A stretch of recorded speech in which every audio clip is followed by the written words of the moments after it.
Hey friend, listen. I know the world is scary right now. Corruption, war, inflation, demographics, degeneracy, disease, unrest, hatred, and despair. We didn't come here to tell you how it is, but that it's going to get way better. Got a good thing coming, and it's all I need. Everything I wanted, just wait and see. Better by Bitcoin.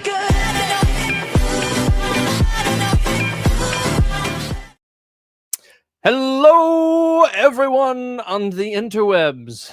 That would be you. How's it going? I am Cyberpunk Cine, and we have Mr. Gilded Bleep here as well. Bondor, super stoked to be here, man. There's a lot of stuff going on in the world today, but glad we could jump in and kind of have a quick chat. And I think that is a great place to start and kind of go in. The principles of the Bitcoin mindset. Well, it's one of the things that we want to talk about. I think principles have been kind of front and center over the last week, for sure, if not for the last couple of years, especially with election cycles and things like that. But I think there's a lot of interesting aspects with what's going on with knots and core and all those things. And I think trying to unpack some of the principles that we think are interesting for the Bitcoin mind is something that can actually be really, really valuable for everybody kind of coming up. Because I think some of the principles that work really, really well in a fiat world actually won't work as well in a Bitcoin world. Would you agree with that? What do you think? Correct. Yeah, definitely. There's an entire slew of things that we value in the fiat world that are just incompatible with the Bitcoin world. Yep. No, totally agree with that. And I'll even start with that. Is like I think one of the principles that's the most underappreciated when it comes to the current modern world is accountability. I think in a Bitcoin world, we're going to move back, and I'm going to use the word to a more clandestine style of accountability, but we're going to get to a place where, the rawness of what something is or is not is actually going to be the bigger piece of value it can provide you. So like as a perfect example, like nature, like what I say is like nature, F's or whatever it is, like, nature is raw. Like the accountability of if you want to go eat that day, you have to go out and kill something, right? If you're a lion, you're going to go need to, get any of the gazelle or whatever it is to actually stop and eat and feed your family that day. And I think that's one of the things that we're going to get back to is in a Bitcoin world, people aren't going to want to sell their Bitcoin. They already don't want to sell their Bitcoin, right? Nobody wants to sell their Bitcoin. FOMC is actually talking right now. So, who knows what's going on. But I think the bigger piece of this is going to be is everything will get better because it's going to have to get better. And what I mean by that is when you're on a Bitcoin standard and the money actually matters, you're not going to just part with your money willy-nilly. Like you're not going to just think about the fact that, oh, hey, I can get the government handout and then I can take this government handout and roll into this government handout. And then I can do this like capital flow flywheel that Saylor's doing right now, rightfully so, to try and kind of like boost what strategy is doing. But that's not going to work in a Bitcoin world. Like, what are your thoughts on that? Of like response, like accountability specifically, like how do you think accountability changes in a Bitcoin space? I mean, the obvious one is obviously it's every Bitcoin transaction is public information. Like you want accountability. Oh, we want accountability for the nonprofits that we just gave $100 million to. What did they do with that money? In a Bitcoin world, it's like, oh yeah, that money went here. And then you see that it goes to these addresses. We don't know exactly what those addresses are, but we know exactly how the money was spent, right? 100% accountable. There is no, oh, it's a backroom deal. And it went back to, hey, this is politician that's getting a kickback on this. Like we can just trace that. We'll just know. Right. And like, yeah, sure. There's probably some implications for privacy there, which are well thought out and well, articulated elsewhere. But like in terms of like public accountability, if everything was just private, then you're just doing no much better, or you're not doing any better. Right. But with a public access to a public blockchain, the whole entire government just predicated on Bitcoin. Great. There's a complete accountability in terms of funding. I know exactly where my tax dollars are going. Like specifically, I can trace the transaction that goes through the whole thing, right? 100% accountable. And then that naturally is a selling point for whatever you're working on, whatever you're doing, and it offers the ability for the changes of culture. So, oh yeah, well, our government has 100% accountability because you can actually see the funds flow. Now, interesting. Gosh, our public corporation should do the same thing because that's a value add to the shareholder at a public company, right? And we already have this, example of a government doing it, or maybe the examples go different ways, right? Oh, the public company does it, and then it becomes a standard thing that every public company does, and then it becomes it works its way up the ladder, right, through social means, and then becomes political means, and that affects the government, and that's how it changes. So, and then all the individual people out there too, like obviously people want to remain private individuals, they'll have that option. Don't publish your Bitcoin addresses. Great. This is easy. Public companies, public governments, maybe you should publish your addresses. And, there's certainly, state secrets that need to be protected for the interests of national security. Okay. Use a different thing, or use a different medium, or use a different, disconnect the addresses from the addresses you don't know. And there's plenty of ways to do that. So do you think, I'm actually curious about this one, especially with the events of last week. I don't believe the official narrative, by the way. But do you think with the cryptographic accountability and that's not the correct phrasing, but do you think we will get to a world where we will actually have more access and information into stuff like a tragedy like this, to where within a government organization that you pay for, whether it's the US government or whether it's the European government or whatever it is, but do you think there will be a demand for more accountability of a chain of custody, but not even that, but truth, or okay, hang on, it's where did you get that? Why are you sending me these text messages? What do you think is actually going to happen on the other side of this? Because I'm kind of curious. I think it could be a demand, but I don't know if we'll see it in our lifetime. I'm curious your take. I mean,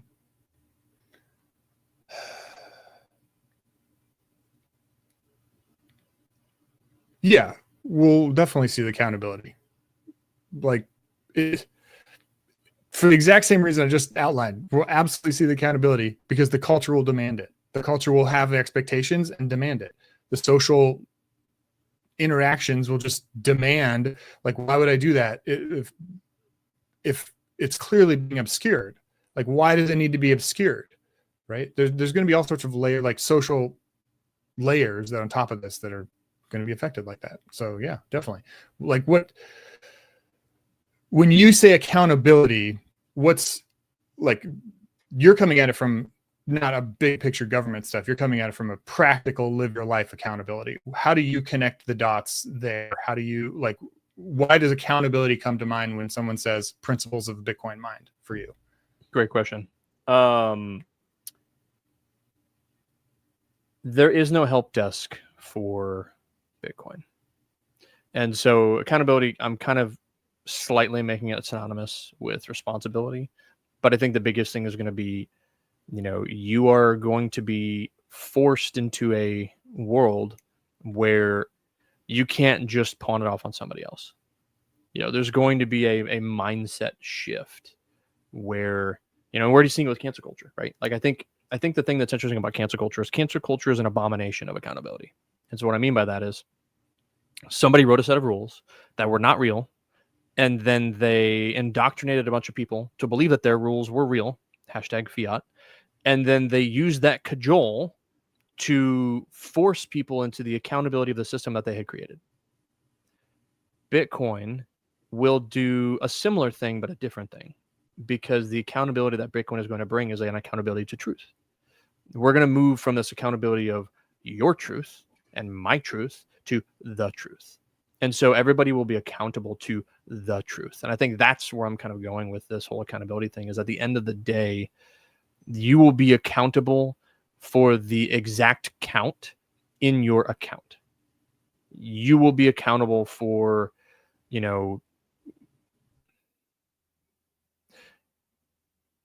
can't remember who said it. It's also in the Bible though, but it's the key thing here is, and this is a Charlie Kirk quote, not to bring him into this, but for a moment, but like, I'd never heard this said before, and I'm sure it's not a quote that he made up. It's a words of wisdom, which was, taste your words before you speak them.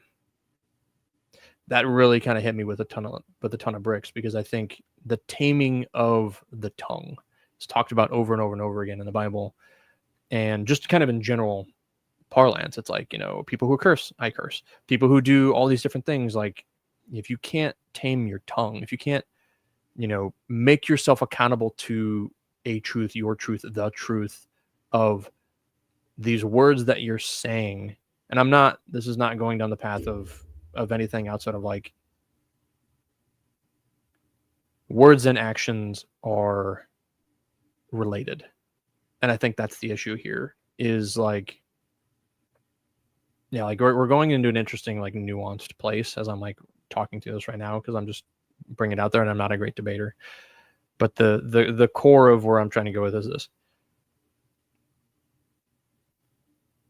If you can't control and make yourself accountable to yourself and what you're saying, then how could you expect to remain or be accountable to anybody else for what you do? And I think that's the issue here, is if people are not holding themselves accountable for what they say in any way, shape, or form, then they're a child. They are still acting in a childish way, and they're not doing anything that would actually show that they are cognizant and capable of being an adult and being in polite society. And I think that's the bigger piece of accountability, like landing the plane on this, is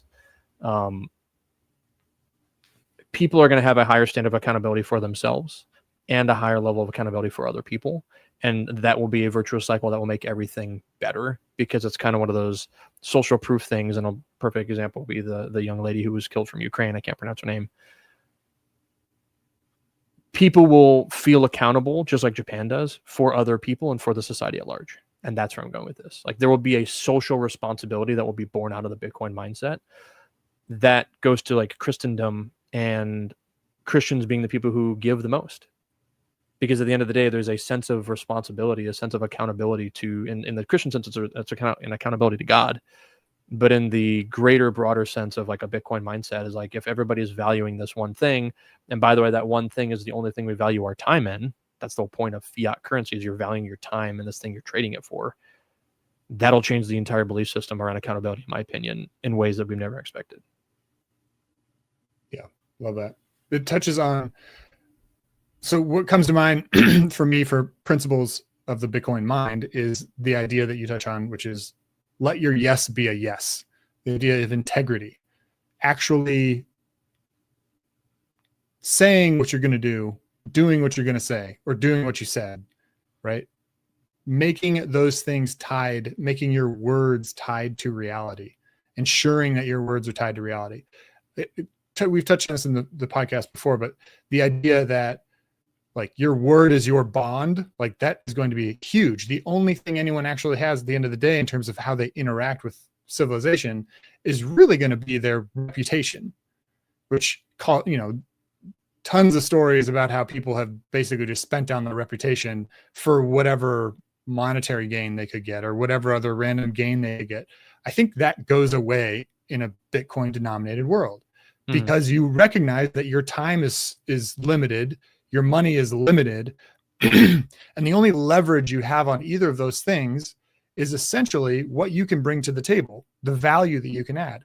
Part of the only thing, or not the only thing, but part of the value you can add is your reputation, is your ability to assert my yes is a yes, my no is a no.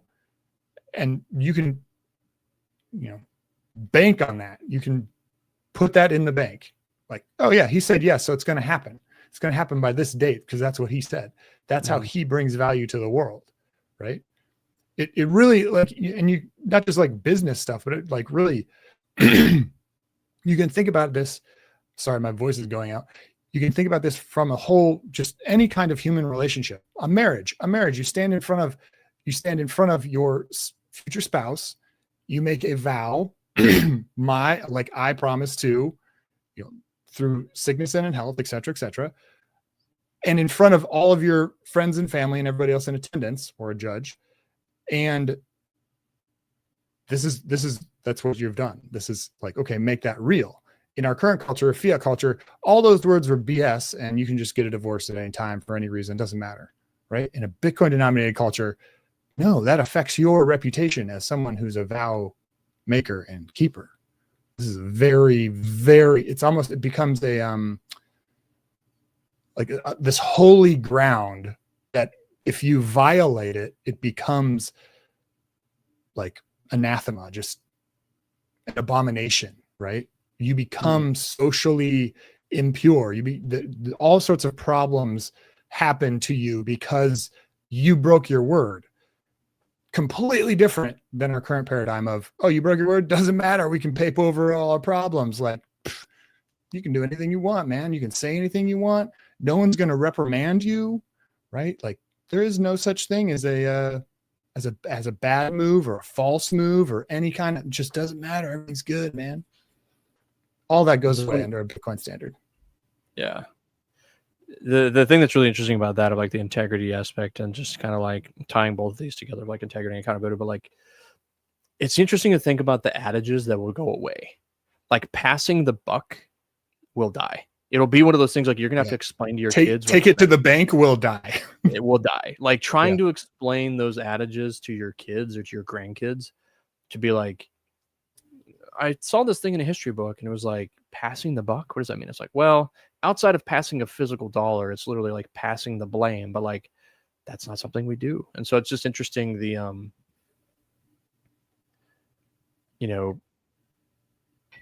It's funny. The other adage of like politics is downstream of culture, but culture is downstream of money. It's like, that is, I think, the thing that's going to change the most is that adage is going to be true 100%. And I think actually that's how we get to this inevitable conclusion of politics is downstream of culture, but culture is downstream of money.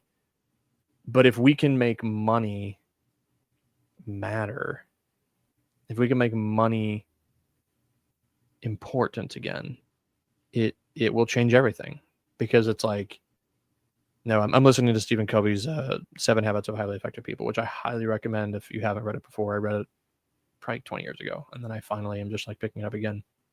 So good. But like, it's hitting me like a ton of bricks, dude.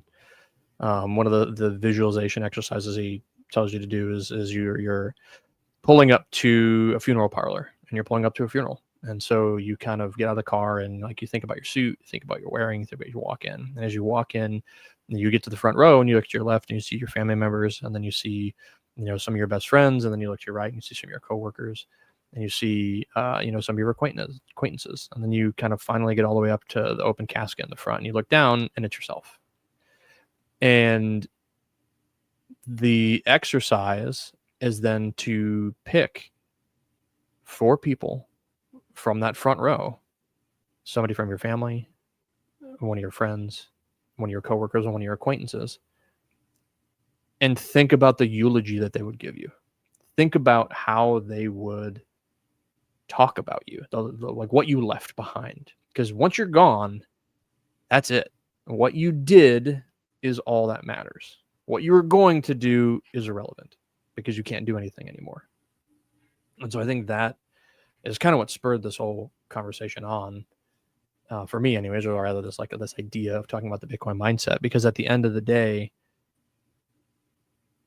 that's all we can actually pass on to the next generation is our principles, is our values, our morals. And I think that's why the big debate going on in Bitcoin right now about the technical limitations and ramifications of all this block size, all this like nods versus core type thing, the opportune and the 80 bytes or whatever it is. For me, that's just missing the mark.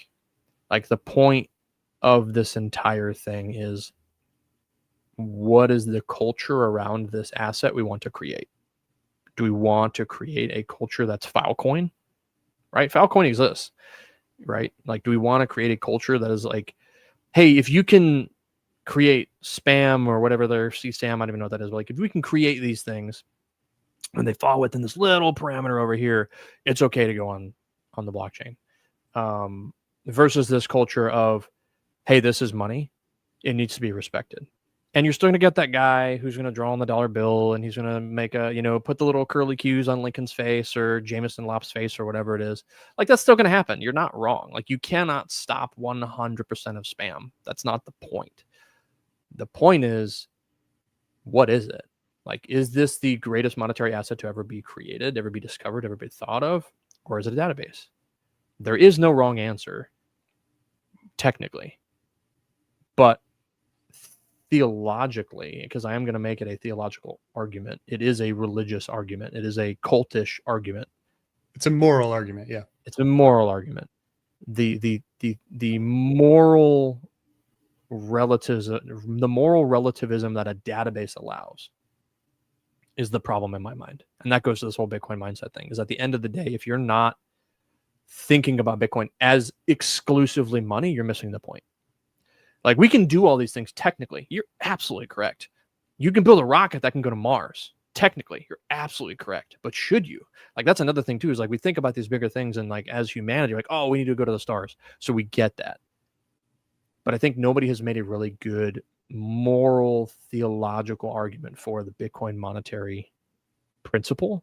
And I think that's one of the big things too that also spurred this on for me, is like, the moral implication of Bitcoin being money is way more important to me than the fact that I could put a family photo on the blockchain that my kids could see.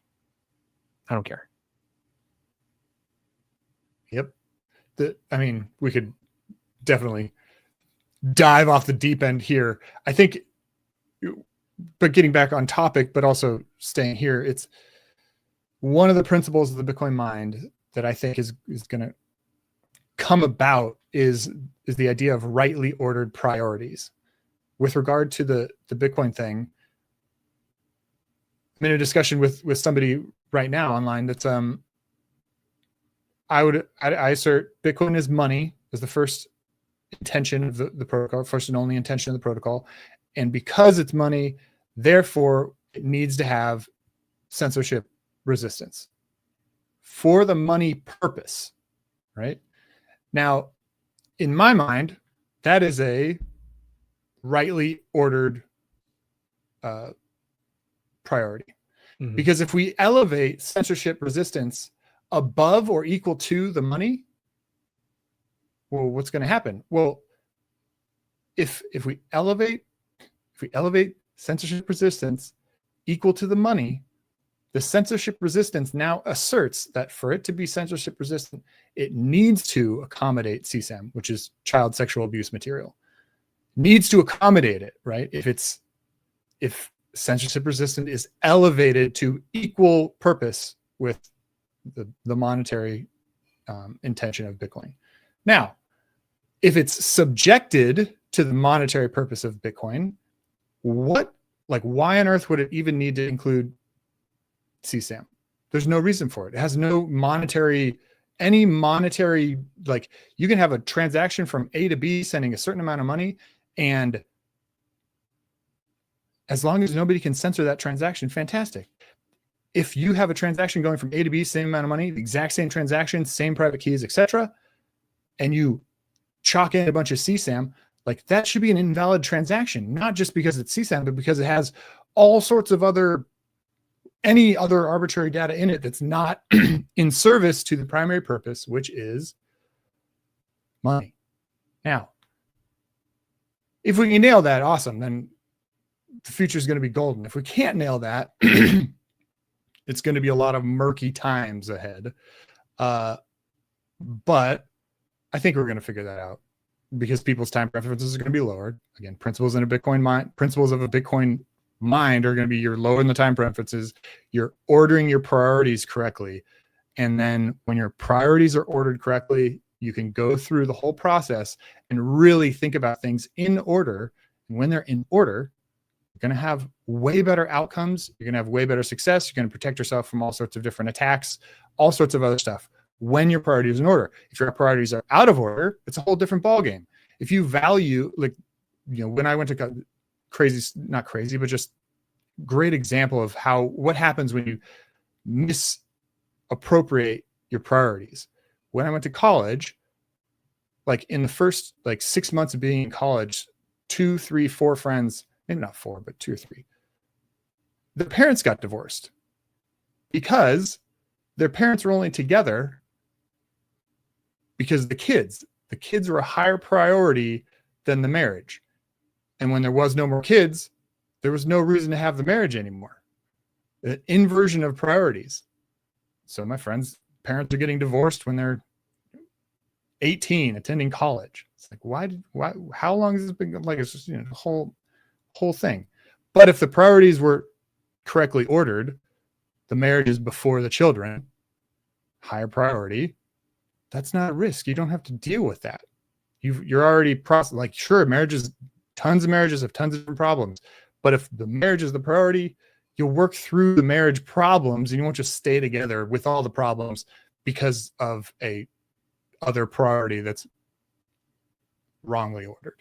So in a Bitcoin world, we get all of that. We get the priorities ordered correctly. In a fiat world, it's just garbage all the way down. Yeah. That actually goes to my next principle for a Bitcoin mindset and for a Bitcoin world is legacy, right? It's really interesting, the whole thinking about 100 years from now question, right? Because it's 100 years from now, you won't be here. All that's left is your legacy. And I think that, if you can bring that into, I've been of the last, since last Tuesday, I've been actually trying to bring that in everything I do. And trying to use that to rightly order my life. Because for me, one of the issues that I have, personally, I was a workaholic. I love work, man. I love me some work. Cool. You got any more of that work? Yeah, any more of that work? Just mainline that. But here's the thing. It's I laugh when I think, and it's funny when you say that, but then the Stephen Covey thing really convicted me on top of everything else going on. Is I'm like, dude, if you have young kids or you have whatever, that's what they're going to remember. And ironically, that's what I remember about my dad, right? It's that guy loved to work. That's what he did. And he would come home and I'd see him every so often, but I'm like, dude, there's so many mismatched priorities there.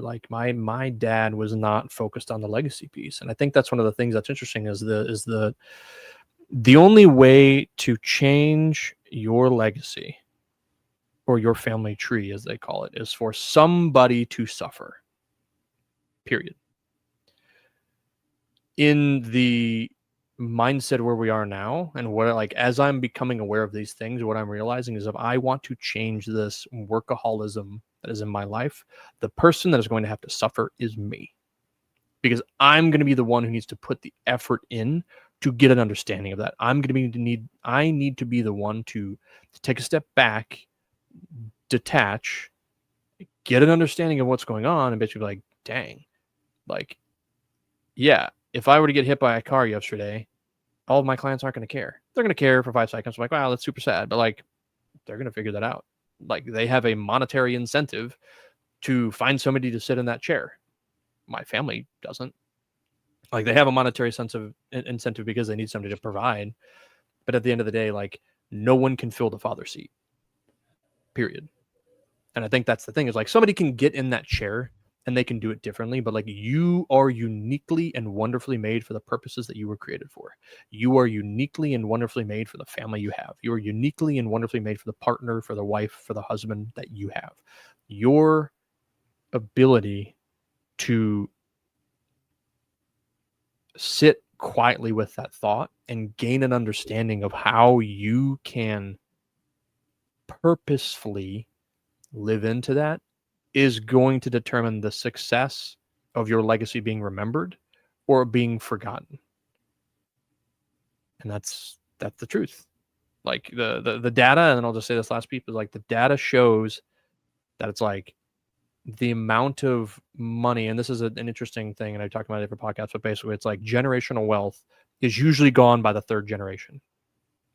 If you can hold on to it until the 5th generation, it stays. It goes to all the way down to 20%. So it's 20% of people who have generational wealth will lose it by the 4th generation. But if you hold it to the 5th generation, it goes up to 80%.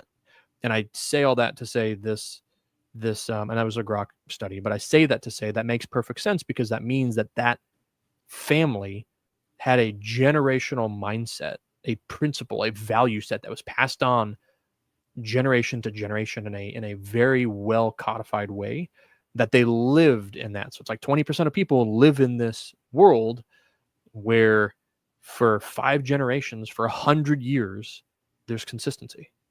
And so it's really, really interesting to kind of think about that. It's like, oh, wow, if I actually think about wanting to leave something for 100 years, fun fact, that's kind of what Bitcoin was thought of, 100-year money. You can do something that can impact people for generations, but then reverberate well beyond what you individually have done to create it. Yep. I love the idea you have of, you have to, if you want, what was it? If you want change, you have to, something has to suffer. Someone have to suffer. If you want something to change, Yeah. someone will have to suffer. Whether someone will have to sacrifice. Yeah. So I think that touches on one of my next principles for the Bitcoin mind, like living a Bitcoin mindset, is living courageously. Like being courageous, part of that, not all of it all the time, but part of that is you need to suffer. You need to be okay facing that. You need to be able to go through hell and keep going, right? You do not retreat. You do not surrender. You face evil. You face what is wrong. You know, as you're discussing, you face your own shortcomings and things that you fail at. You face those and you fix them, and it's hard, but you do it because that's what you need to do. That is the right course of action, and it doesn't matter if anybody's screaming at you, you know, saying you're a bigot or whatever the thing is. You do it because it's the right thing to do. You do it in the face of adversity, in the face of suffering, because it's the courageous thing to do. And you have, like, now, how does that tie to a principles of the Bitcoin mind? I mean, maybe you have an answer for this. The thing that's coming to mind right now is like, well, we could all just like pack it up and go home. We could all say that, you know, it's not worth fighting fiat. They're probably going to win. If they don't win, they're going to get all the node operators or whatever. But you know what? I'm going down with the ship. So this is the right thing to do. So I'm going to go down with the ship. And you know, evaluate the truth of your, you know, axioms and suppositions about how you come to your conclusions. Constantly prod them, of course. But if they point you in one direction, you are obligated to follow through with that conclusion. To the courage piece and this obligation of following through that conclusion, I 100% agree with that.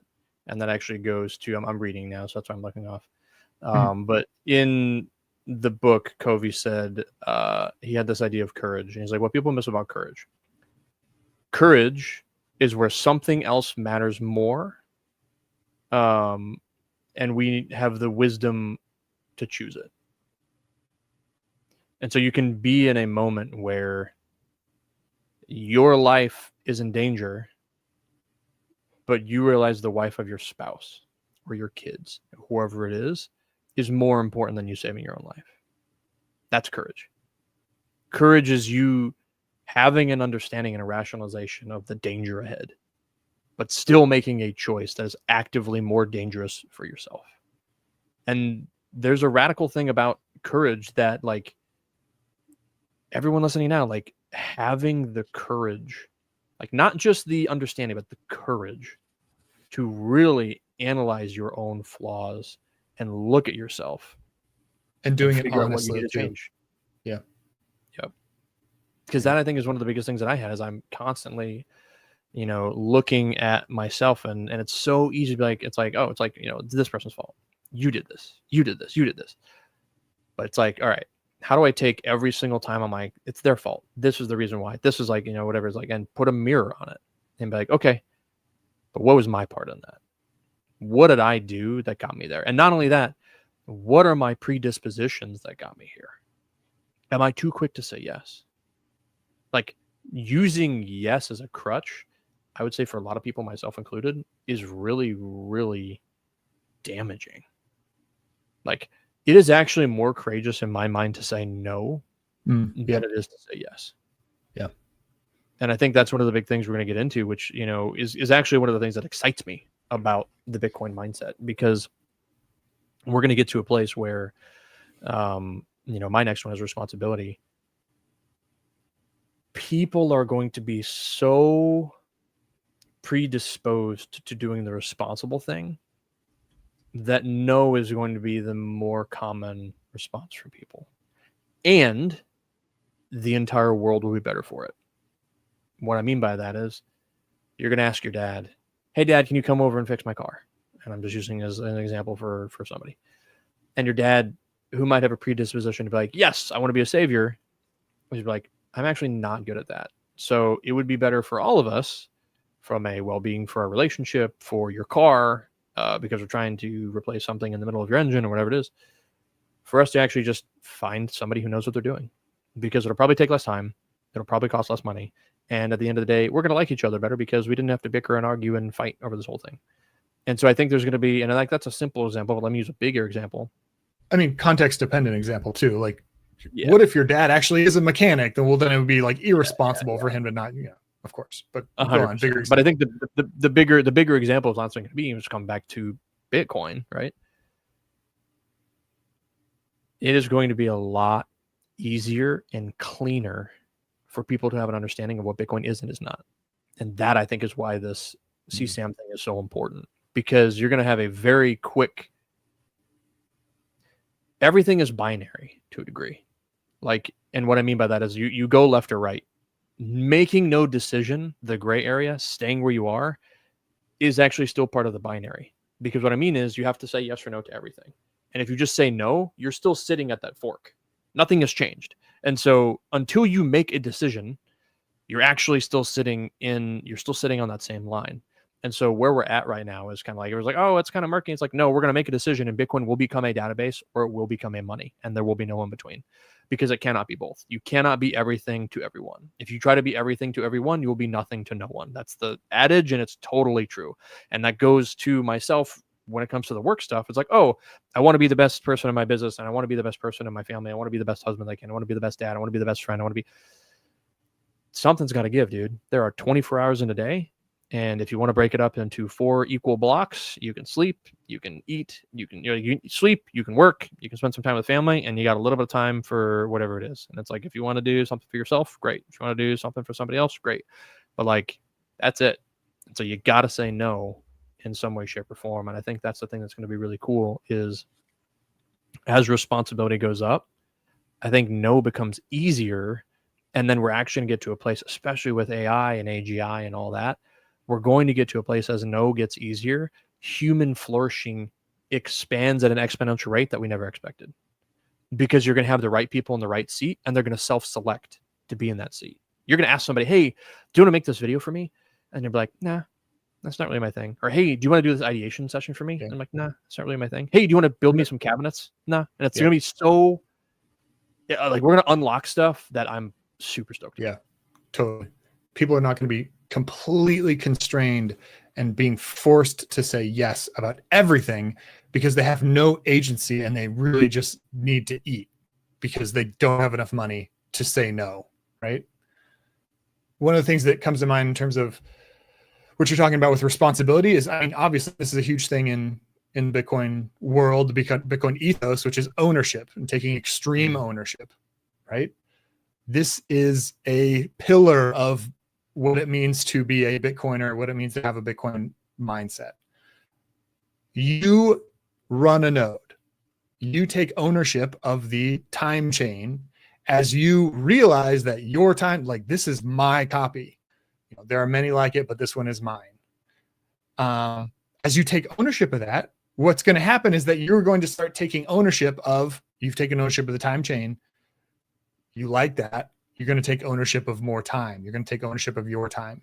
You're going to take ownership of your responsibilities, take ownership of your financial health, take ownership of your physical health, you're just going to start like checking off these boxes. It doesn't all happen overnight, of course, but as you lean into ownership, it's like, it's a clear, like, signpost. And signpost reads sovereignty this way, you know, and then on the other side of the sign reads slavery this way. So sovereignty or slavery. And you know, At every step, if you're like, once you have the Bitcoin mindset, every step, if you're getting via ownership, if you're getting closer to being self-sovereign, or if you're getting closer to being more of a slave. And it's plain as day. It's incredible. I love it. But yeah, we're all going to be taking so much ownership of our time, so much ownership of our families, of our marriages, of our kids, of our relationships, of our schools, of everything else. The fiat world, it's like they do everything they possibly can to divorce you from ownership, divorce you from having any agency, divorce you from having any influence. You are literally a slave, and you just have to suffer through whatever they shove down your throat, but not in the Bitcoin world. In the Bitcoin world, you take ownership. You move, you keep going, you fight, you be courageous, and you do what needs to be done to affect your world and affect your life and the things that you can affect. You will. Oh, that's another one. What is it?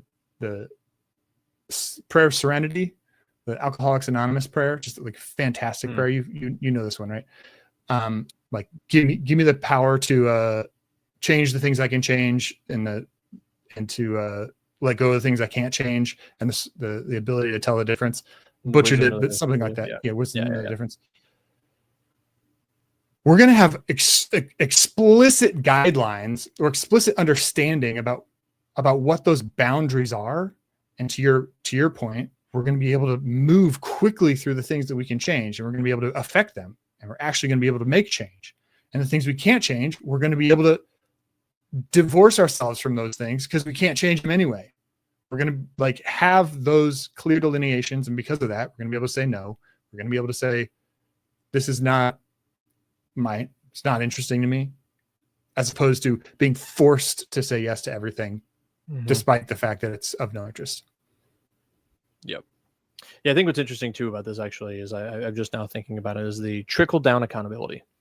And so what I mean by that is, if we can get everybody on a Bitcoin standard, this is, by the way, this is why they don't like Bitcoin. They don't like Bitcoin because of the accountability. Because at the end of the day, with this true ownership aspect of things, right? Literally owning a finite. So it's not just owning an underlying asset like gold. It's owning an underlying asset that is auditable by anyone. So there's ownership of the blockchain by everyone who runs a node, by everyone who participates in the monetary network, in the P2P aspect that it was generated and created to be interacted with in. And so what's going to make this really, really interesting is, depending on how quickly we get to and if we can keep Bitcoin surviving long enough, but depending how quickly we get to this world where the ownership and the sovereignty and the integrity and the accountability are kind of like aligned with this Bitcoin ethos of things, you're going to have a lot of trickle down accountability. And what I mean by that is, there's going to be people in government looking over their shoulder who are going to make more correct decisions for you as a voter, or for you as an individual that lives in Des Moines when everybody else is in DC, because at the end of the day, they know that you're going to be able to actually hold them accountable, hold them responsible for making a poor decision in DC. And that is such a great thing, because everything will get better. Governments around the entire world, all this mass where somebody, whether it be Pelosi or Ted Cruz or whoever it is, like, I don't really care. All of them do waste in some way, shape, or form. If you are in government, you are a waste. And I don't mean that in a nasty way. Just government is a waste. Government is effectively one of the most wasteful things in the world, because it is other people spending other people's money on other people. Period. That is the number one way to waste money, is other people spending other people's money on other people. They just care about the cost. They want it cheap, and they want it fast. In manufacturing and in business, you can have two of the three: good, cheap, fast. In government, they just want it cheap and fast. They don't care how good it is. That is always what government does. Why do they want it cheap and fast? Because then they spend on themselves all of that bonus money so they can have good and fast. They don't care about the cost. And so this is that issue, is actually it will put upward pressure, not downward pressure, but it'll put upward pressure from the bottom on these people at the top in these strongholds of power, because it's going to force them to be accountable for every penny. They're going to get to a point where they're just like, hey, what did you do at this address that belongs to a strip club. Why did your office send all this Bitcoin to this particular office in, I'm just saying Oman because I was talking about Oman earlier today, but like in Oman, like why were you in Oman? Why would there's going to be an opportunity for people to hold people in government, to hold their leadership to an accountability standard that they say they want, but they really don't want. And I think that's what's really, really exciting for me is like this Bitcoin mindset. If it can mind virus everybody like it's mind virus us, it will actually just force everyone as a whole, as a collective, as a society to be better, which is cool. Mm-hmm. A lot of that, I mean, I don't think we've touched on it yet, but we've touched on this pod ad nauseum every episode. But a lot of that is the high time preference versus low time preference thing. And again, just to explain it, if you're new, because you should absolutely know this stuff if you're into Bitcoin or trying to figure it out. High time preferences are when you value the immediate effects of something at the expense of the long-term consequences. If you have low time preferences, it's the reverse. You value the long-term consequences at the expense of the immediate effects of something. So how does Bitcoin affect this? Bitcoin affects this because when your money is deflationary, it doesn't lose value over time. It doesn't lose value on the longest time frames. In fact, you would expect that it gains value on the longest time frames. Consequently, your immediate spending today has to be taken at a discount of, well, what do I think it's going to be worth? Like, what is this actual cost for me in the future? Right? So Bitcoin, because it's deflationary, pushes your time preferences lower. It pushes your time preferences out into the future. You prefer to think longer term. Okay. The opposite of this is fiat, where your money is losing value constantly. So if you hold on to it and don't spend it right away, you're guaranteed to have less agency in the future. Consequently, you're going to say, oh, I need to spend this today. I need to make financial decisions today. Look, all of a sudden, debt makes a lot of sense to get into. Why? Because if you take on a whole bunch of debt right now, and it's spread out over the next 30 years, what's going to happen is that the nominal value of that debt, or the agency of that debt that debt can purchase, will be way more valuable up front, and it will slowly erode over time as the currency devalues. Therefore, as people go through this process of high time preference or low time preference incentives in the system, what's going to happen? Oh, they're going to get psychological reinforcement. They're going to get that teeny little dopamine hit. In the fiat world, they get that dopamine hit when they choose today, me here now, drugs, sex, violence over long-term consequences. In a Bitcoin denominated world, they're going to get the dopamine hit when they choose long-term consequences, us together for a long time. Instead of drug, sex, violence, they're going to choose sobriety, long-term stable relationships, and peace, because they're going to be thinking long-term. How do we make this peace last? How do we make bro, can we even begin to understand how this makes the world better? No, it makes the world monumentally better. And it's all baked into the protocol. It's fascinating stuff. Incredible. Bitcoin mindset. It's going to get you. And I think that's the other thing that's so challenging about it. And also, if you guys, anybody watching and you have a principle you want us to kind of discuss or talk through, because I'd love to hear. I know we don't have all the answers, and I'm super curious any other ideas. So feel free to drop in the chats. But the thing that's interesting about that is like when you really try to think about 100-year problem, like money is a 10,000-year problem. People have been trying to solve this problem for tens of thousands of generations, billions upon billions upon billions of people. And so it's really interesting to think about the fact that we just did not have the technology to do it in the way that we can do it now in this digital age. And I think that's one of the things that could be interesting. I do think the digital age, if Bitcoin can survive and if Bitcoin can be correctly monitored in the way that it is, we will move to a place where it's not the digital age, it's the Bitcoin age.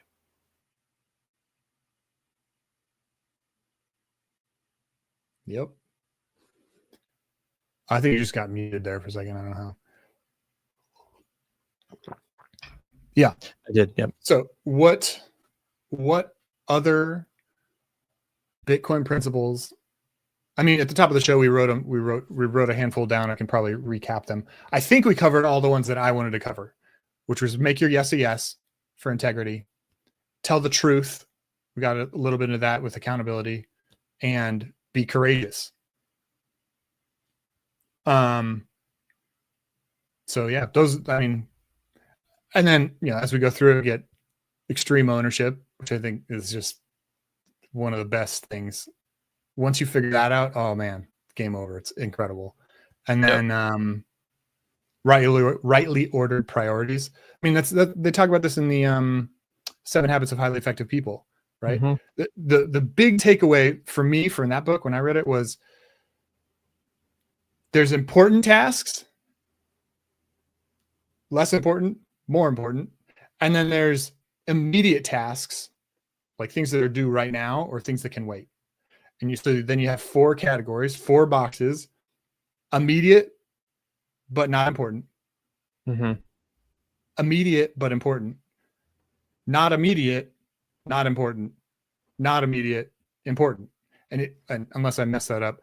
No, that's right. I think it's called the Eisenhower quartile. I think if I remember correctly, it was a Dwight D. Eisenhower invention, or rather, that's how Dwight D. Eisenhower used to organize his calendar. So if you go through this, and you basically have to choose how you spend your time on these 4 various categorized tasks.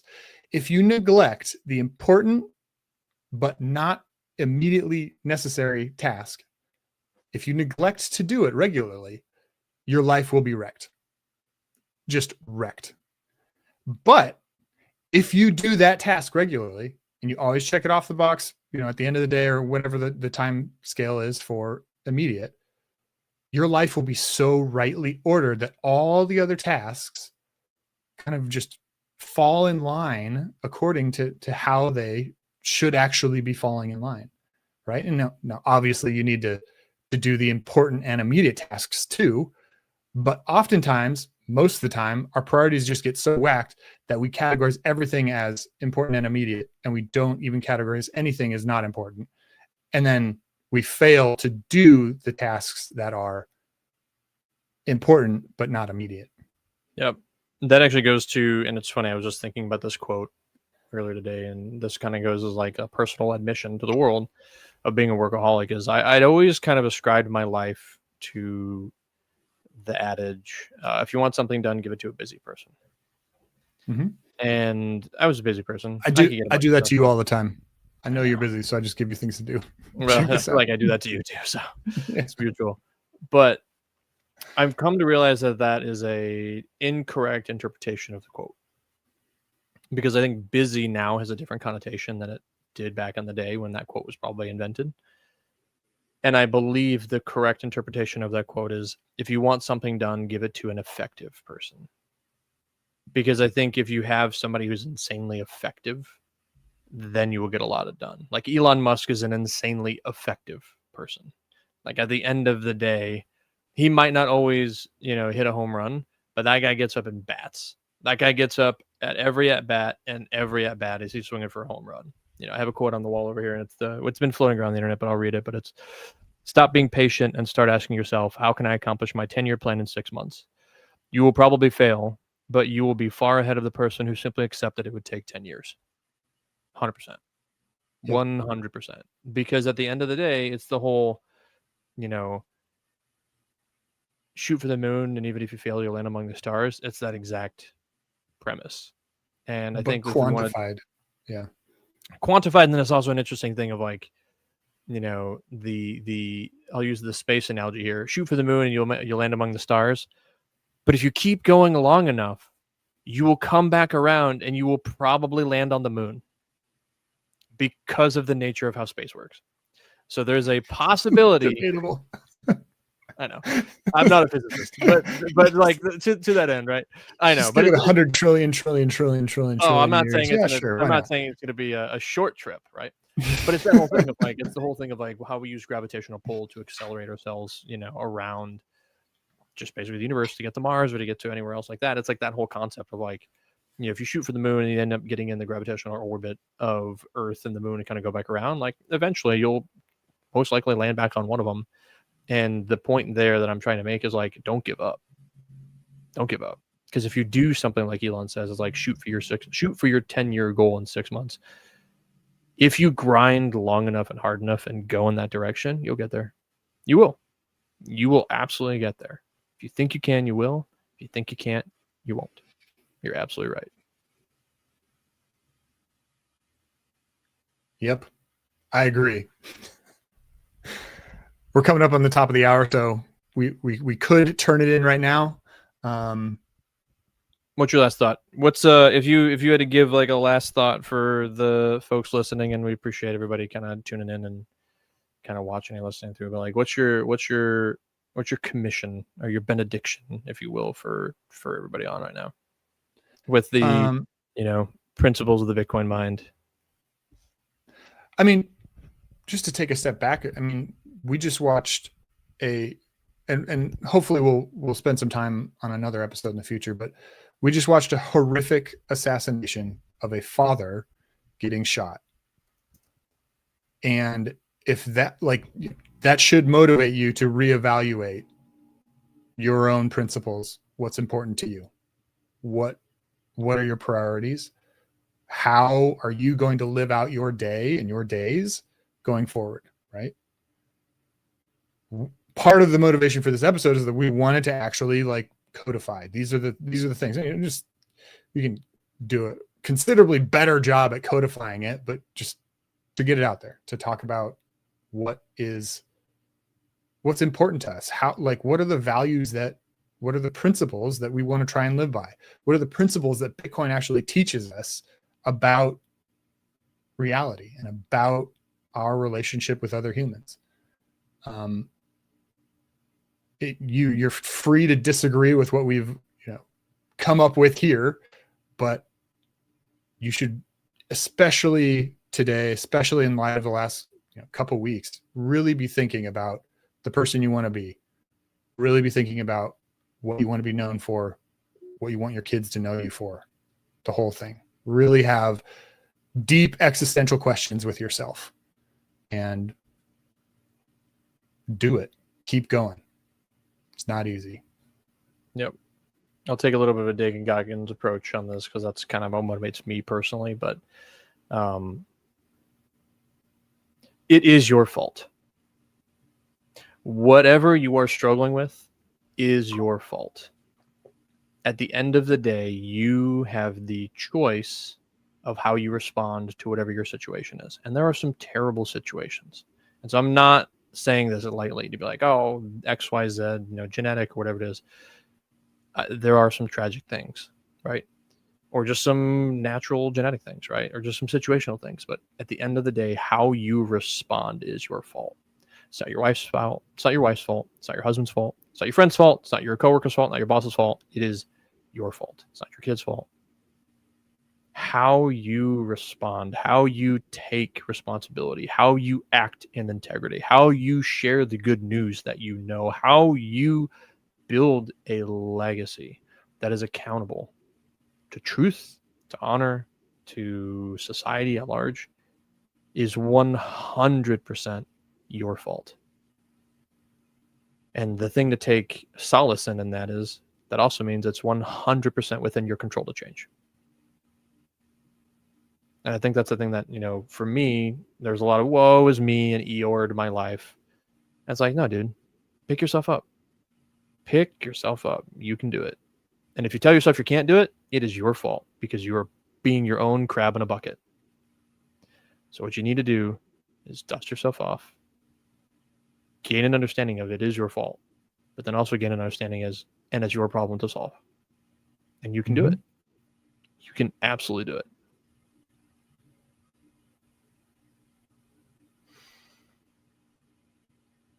So with that, everybody, thank you for joining this week's Better Buy Bitcoin. We will probably be back again some other time this week. But yeah, man, stay safe, hug your loved ones. And, let's pave the way for a Bitcoin future. Indeed.